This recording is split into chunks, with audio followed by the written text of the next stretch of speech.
Hello বন্ধুরা, আসসালামু আলাইকুম। আশা করি সবাই ভালো আছেন। তো আজকে যে ভিডিওটা শেয়ার করতে চলেছি, যে ভিডিওটা আমি মানে এক্সপিরিয়েন্স দিতে চলেছি বা রিয়াকশন দিতে চলেছি, সেই ভিডিওটা হচ্ছে যে আসলে আমরা প্রতিনিয়ত আমরা সাধারণ মানুষ, দিন শেষে সাধারণ বুদ্ধি স্বল্প কিছু নিয়ে আমরা চলি। সেই ক্ষেত্রে দেখা যায় যে আমাদের পারিবারিক অনেক কিছু হয়, আমাদের জীবনে অনেক কিছু ঘটে যাওয়া কাহিনীগুলো আমরা সেগুলো বাজে রিয়েক্ট করে থাকি। মানে এক কথায় বোঝাইলাম যে রাগ করে থাকি। সেই রাগ করার বিষয় নিয়ে আমরা আসলে একটা শিক্ষণীয় বিষয় আজকে শেয়ার করতে চলেছি। চলুন কথা না বাড়িয়ে সেই ভিডিওটা আগে দেখে আসি। আর কমেন্ট বক্স উন্মুক্ত করা হলো, আপনারা কমেন্ট করবেন এবং বেশি বেশি শেয়ার করবেন এবং অন্যদেরকে দেখার সুযোগ করে দেবেন। চলেন ভিডিওটা শুরু করা যাক। না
নেই, তাই সব তার কাটাগুলো তুলে ফেললাম।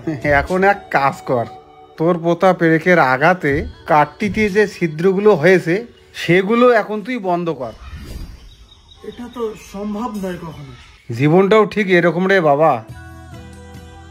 রাগের মাথায় কোনো কিছু করে ফেললে বা কাউকে আঘাত করলে রে বাবা, তার মধ্যে যে ক্ষতর সৃষ্টি হয় সেটা কোনোদিনও ঠিক করা যায় না রে বাবা।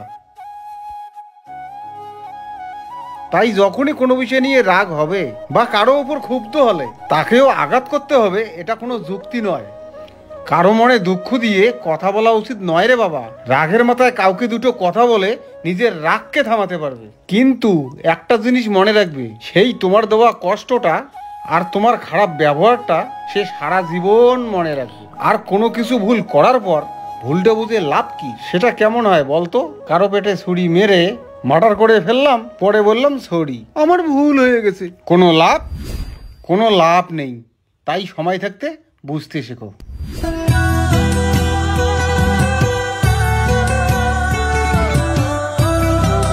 তো বন্ধুরা, এটার থেকে কি বুঝলেন?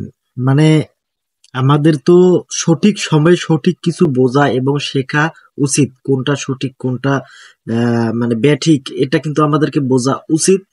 কোনটা সঠিক নয় এটা বোঝা উচিত আমাদেরকে, কেননা দিন শেষে আমরা যে ক্ষতিটা আমরা করে থাকি বা রাগের মাথায় যদি কোনো কিছু একটা ঘটিয়ে ফেলি, হ্যাঁ সেক্ষেত্রে কিন্তু দিন শেষে সেটা আর কখনো মানে ক্ষতির মানে যে ক্ষতিটা হবে সেটা কিন্তু কখনো আর পূর্ণ হবে না, মানে সেটা কখনো সংশোধন হবে না, ক্ষতটা ক্ষত থেকেই যায়। আমরা হোক না কোনো জিনিসকে আঘাত করি বলি বা কোনো মানুষকে রাগ দেখে বলি, কিন্তু এটা একদমই ঠিক না। কারণ একটা মানুষেরও মন আছে, কারণ মানুষ, আমরা তো দিন শেষে মানুষ, আমি এই কথাটা আগে বলেছি এখনো বলছি, দিন শেষে আমরা মানুষ। তো ব্যাপারটা হলো যে এরকম, যে আমরা কাউরের সাথে যে কোনো কাউরের সাথে কথা বলি কিংবা মানে ছোট স্বরে বলবো, কিন্তু তাদেরকে কখনো রাগ দেখিয়ে বলবো না।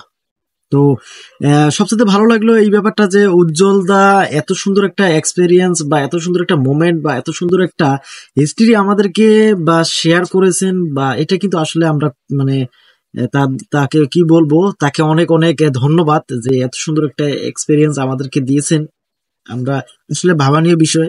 তো এই ভিডিওটা নিয়েছিলাম উজ্জ্বলদার ইউটিউব চ্যানেল থেকে। তো উজ্জ্বল উজ্জ্বল ফিল্ম, তো ওই ইউটিউব চ্যানেল আপনারা সাপোর্ট করবেন, ওখানে গিয়ে এইরকম অনেক ভিডিও আছে, আপনারা ওখানে গিয়ে দেখুন। তো আজকে ভালো থাকুন, সুস্থ থাকুন, দেখা হবে নেক্সট কোনো একটা ভিডিও। আল্লাহ হাফেজ।